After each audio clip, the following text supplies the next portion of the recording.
Finland, summer 1941. But don't let that word fool you.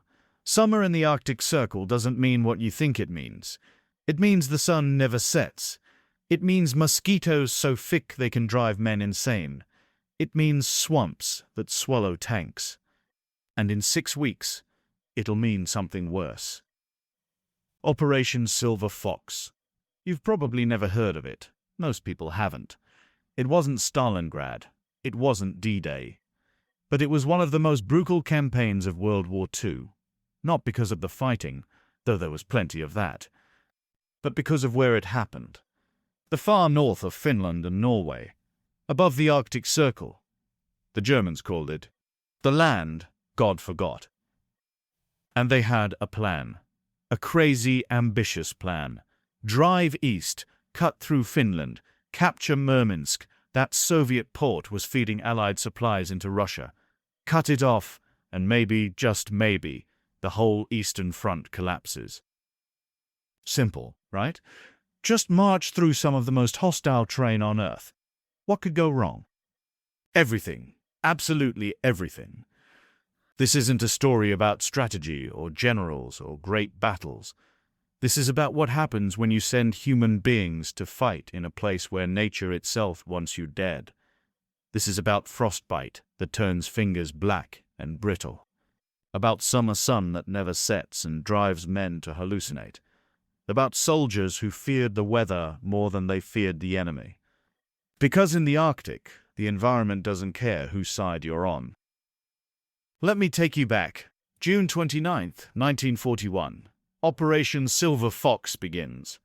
Hitler had just launched Barbarossa a week earlier, the invasion of the Soviet Union. Everyone thought it'd be over by Christmas. The Wehrmacht was unstoppable. Blitzkrieg. Lightning War. But up north, there were no open plains for tanks. No roads worth mentioning. Just endless forest, tundra, mountains, and the Litsa River, where Soviet forces were dug in and waiting. The German Mountain Corps started their advance. These weren't regular infantry. These were elite troops, specially trained for mountain warfare. Tough men, experienced. They'd fought in Norway, in the Alps. They thought they knew what cold was. They had no idea. The first problem hit immediately. The terrain. Imagine trying to move an army through land that has no roads. Not bad roads, no roads. Supply trucks got stuck in bogs. Tanks were useless, too heavy for the spongy ground. Everything had to be carried, on men's backs or on horses and mules. And the mosquitoes. God, the mosquitoes. This sounds almost funny until you understand the scale. Clouds of them, so thick they'd cover every inch of exposed skin in seconds. Soldiers wore nets over their faces, but the insects found their way in. Into ears, noses, eyes. Men would wake up with their faces swollen beyond recognition. One German officer wrote in his diary that the mosquitoes were worse than Russian artillery. At least you could take cover from shells. There was no cover from this. Soldiers would rather sit and smoke from green wood fires, choking and coughing, than face the swarms. Some men actually broke, started screaming and had to be restrained.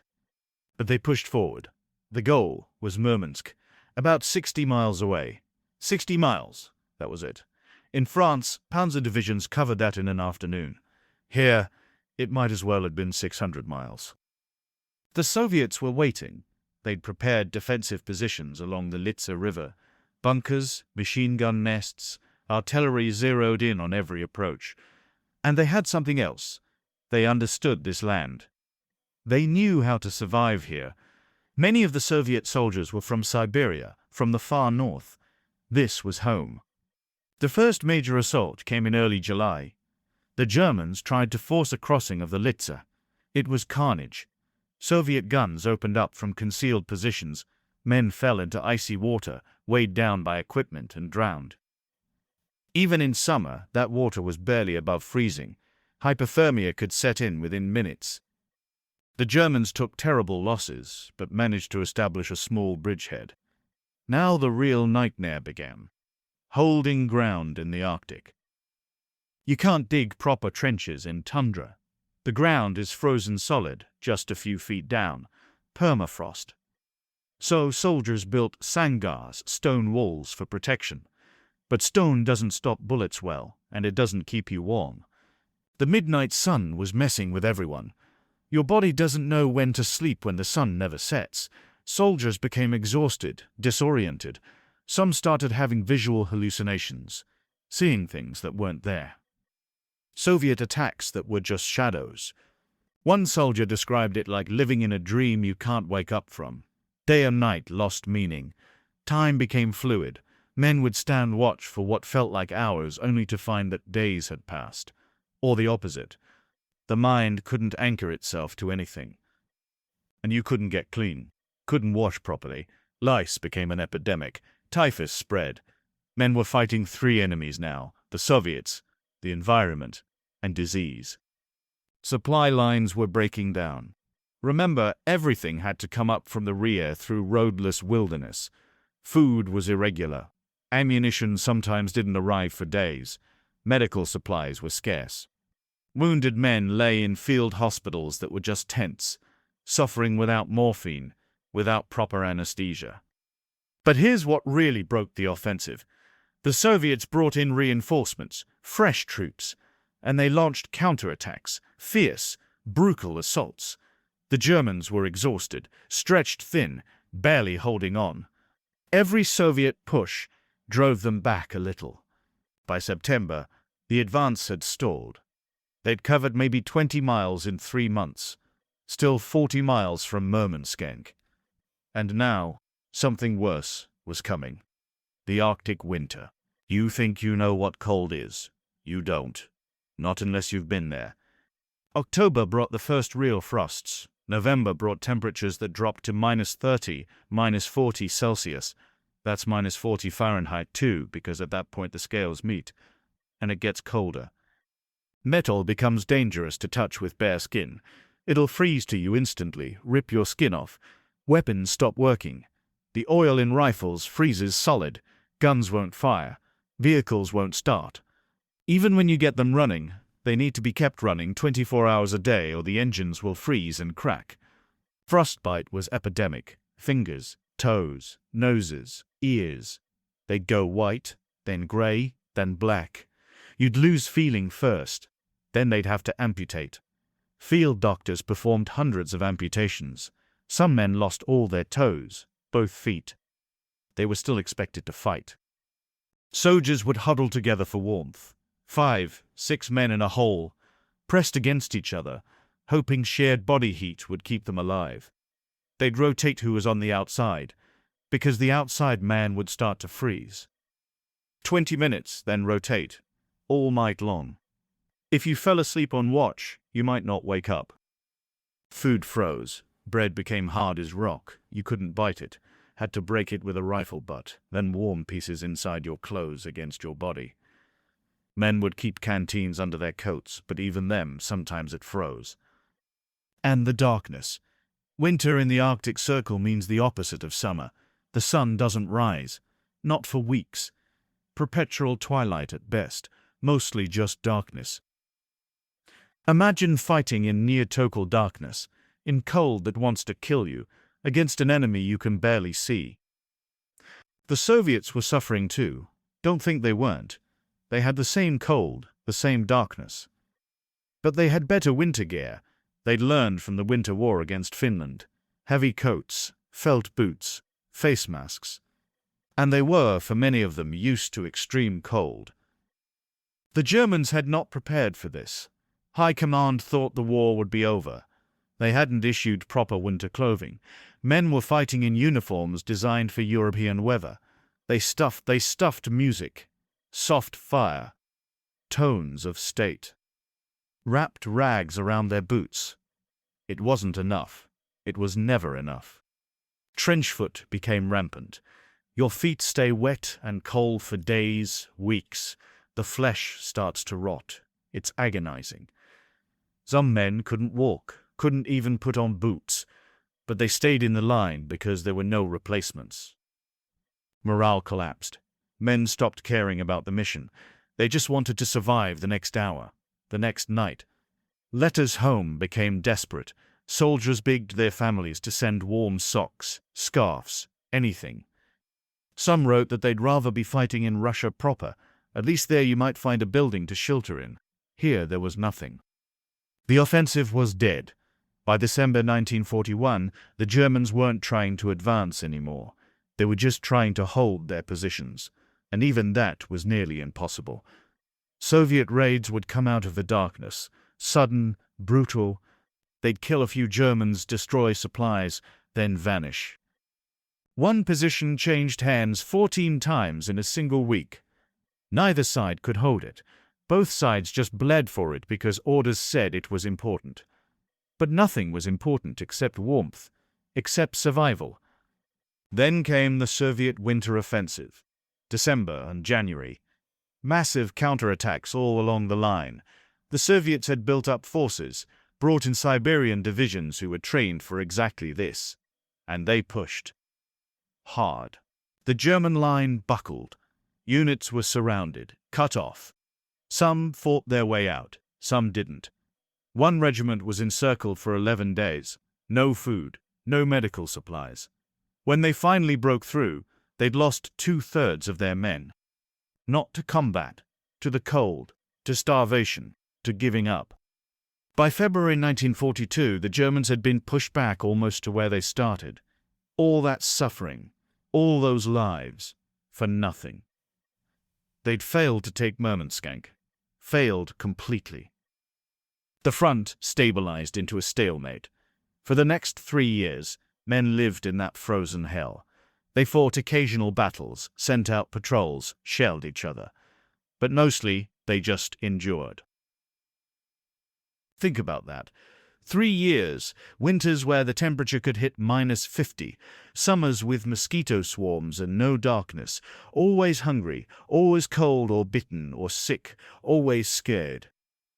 The soldiers developed a dark camaraderie. German and Soviet positions were sometimes close enough to shout to each other. They'd arrange informal truces to collect their wounded. Sometimes they'd trade tobacco for food. Both sides were suffering. Both sides knew it. There's a story, probably apocryphal, but it says something, about a German position and a Soviet position across a small valley. Winter night, -40. The Germans started singing Christmas carols. When they finished, the Soviets sang back. Not in mockery, just song answering song. Two groups of freezing men, enemies, sharing the only warmth they had left, their voices. The war moved on without them. Stalingrad happened, Kursk, D-Day. But in the Arctic, time seemed to stop. The same trenches, the same frozen waste, the same slow grinding down of human spirit. Disease killed more than combat. Malnutrition, vitamin deficiencies, scurvy. When's teeth would fall out, wounds wouldn't heal. The human body wasn't designed for this. Finally, in October 1944, the Soviets launched a major offensive. The Germans were in full retreat. The troops in the far north were ordered to withdraw. They burned everything as they left. Villages, bridges, anything that could be used. Scorched earth. The retreat was almost as bad as the fighting. Winter was coming again. Men marched west through snow and ice, harassed by Soviet and Finnish forces. Thousands more died. Some just sat down in the snow and didn't get up. By January 1945, it was over. The Germans were out of Norway. The Soviets secured Murmansk, the strategic objective Hitler had wanted in 1941. It had taken 3.5 years, cost tens of thousands of lives, and in the end, it didn't matter. The war was decided elsewhere. But here's what haunts me about this story. We remember Stalingrad for its brutality. We remember the Pacific Islands, the hedgerows of Normandy. We remember where big battles happened, where history turned. We don't remember Operation Silver Fox. We don't remember the men who fought and died in the Arctic Circle. There were no famous generals here, no dramatic turning points, just slow, grinding attrition. man against nature, with a war happening almost as an afterthought. The survivors, the ones who made it through, they didn't talk much about it afterwards. What could you say? How do you explain that kind of suffering to someone who wasn't there? How do you describe watching your friends freeze to death? Watching their sanity crack under the midnight sun or the polar night? One veteran, interviewed 50 years later, said something that stuck with me. He said the cold was inside him still, that he'd never felt truly warm again. Even in summer, even in the heat, there was a cold place in his chest that never went away. That's what the Arctic does. It marks you, changes you. You don't come back from that unchanged.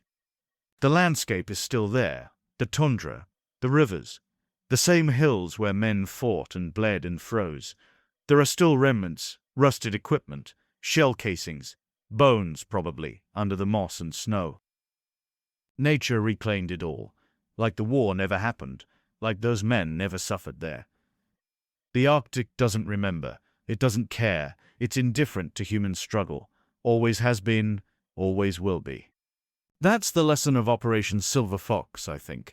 We make our plans, we draw our maps and plot our strategies.